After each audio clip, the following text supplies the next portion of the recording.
upaya dilakukan seorang guru di Flores Timur, Nusa Tenggara Timur untuk mendekatkan akses pendidikan bagi murid di tengah keterbatasan. Dan selama 21 tahun, ia menempuh jarak hingga 10 km untuk bisa mengajar.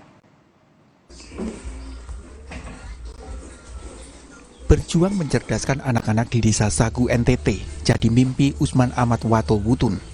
Usman telah menjadi guru selama 21 tahun di SD Negeri Arang, Pulau Adonara, NTT. Setiap hari, Usman harus menempuh jarak 5 km untuk bisa sampai ke sekolah.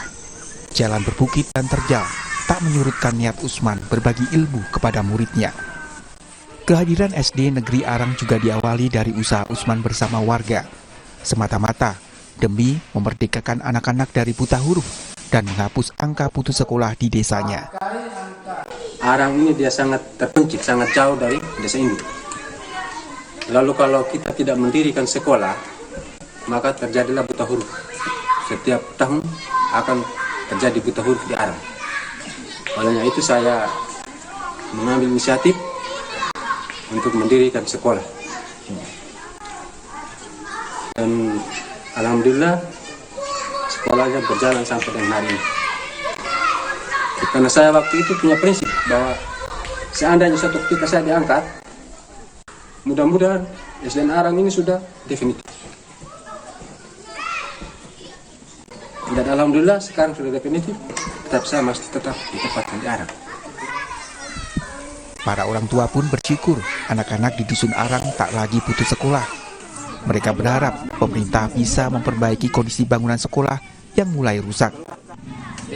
Itu kalau mungkin pemerintah kurang diperhatikan.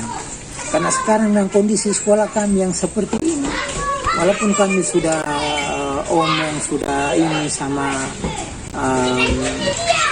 pak-pak di daerah, ya, tapi masih saja begini.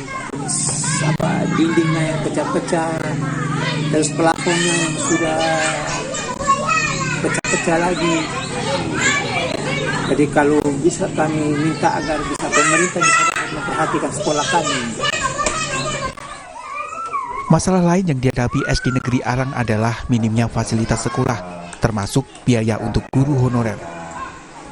Karena dana bos kami itu minim Pak untuk kebutuhan sekolah, maka saya sampaikan kepada teman-teman guru, kami PNS ada 3 orang, P3K ada 3 orang, jadi kami 6 orang yang dijamin oleh pemerintah. Sementara 4 ini itu honor komite Pak, bukan dari daerah kita. Nah, saya minta kami yang 6 orang itu kerjasama bahwa buku-buku, baik itu buku K13 ataupun kurikulum merdeka, kami tetap berusaha. Setiap guru itu harus beli pakai uang pribadinya untuk mendidik anak-anak kami. Perjuangan Usman memerdekakan anak-anak dari buta huruf patut jadi perhatian pemerintah.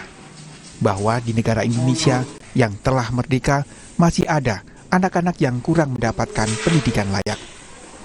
Cito Senatun, Kompas TV, Flores Timur, Nusa Tenggara Timur. 21 tahun